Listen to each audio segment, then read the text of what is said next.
excites you about the security profession and how it's going in the mind? I think we're in a really, this really is an exciting time to be in information security.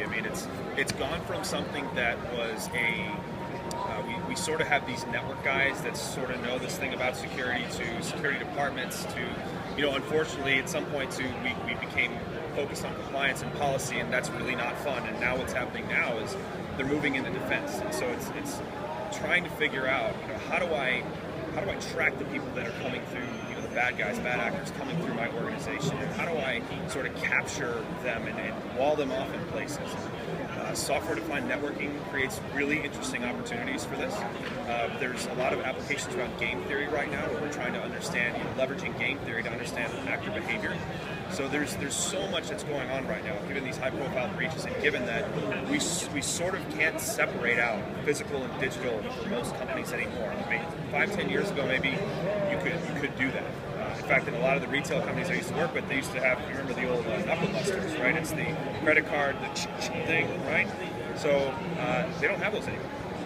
They'll just store and forward. So there is no physical. If the system goes down, they don't have a way to data move physically or manually anymore. So I think that's one of the things that's just super interesting now, is that where security traditionally was focused on shrink and losses and physical and destruction and mayhem like that. Now we have this whole digital element which anybody can do. It can come, attacks can come from anywhere, and it's very hard to distinguish an attacker from an actual user in a lot of cases without advanced techniques.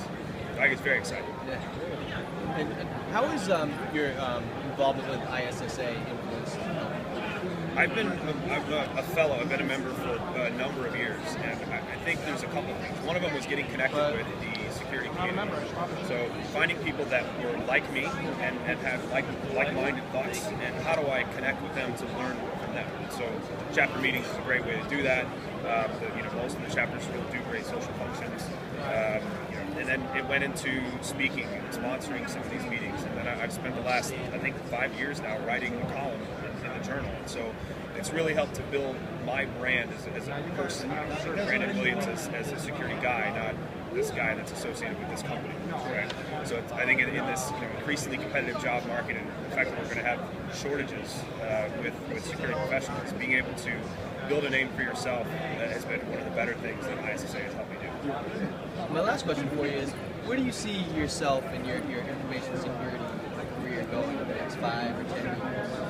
It's a good question. I'm sort of at a crossroads right now because my current role, while I am in a security and compliance company, I'm focused more on the business side. So I think to the extent that I will be continue to focus on the business, to the extent that I will also be doing more research about user behaviors and preferences and things. So it's not something that, for me, when I think about security professionals, they don't typically do stuff like that. That sounds much more like a market research thing, something Procter & Gamble would do when they're trying to figure out which toothpaste I want to produce and what shelf do I want to put it on, what's most likely going to get somebody to buy it. But I think having us get inside the heads of our users and really understanding their needs and how they work, I think is going to be very critical over the next 5 years. And I see myself in what I've been doing and my education and my background starting to move into how do I understand behaviors more, whether it's a bad actor's behavior or a user's behavior, and how do we cultivate one while trying to stop the other, work together. Thank you so much for joining me. Thanks for having me.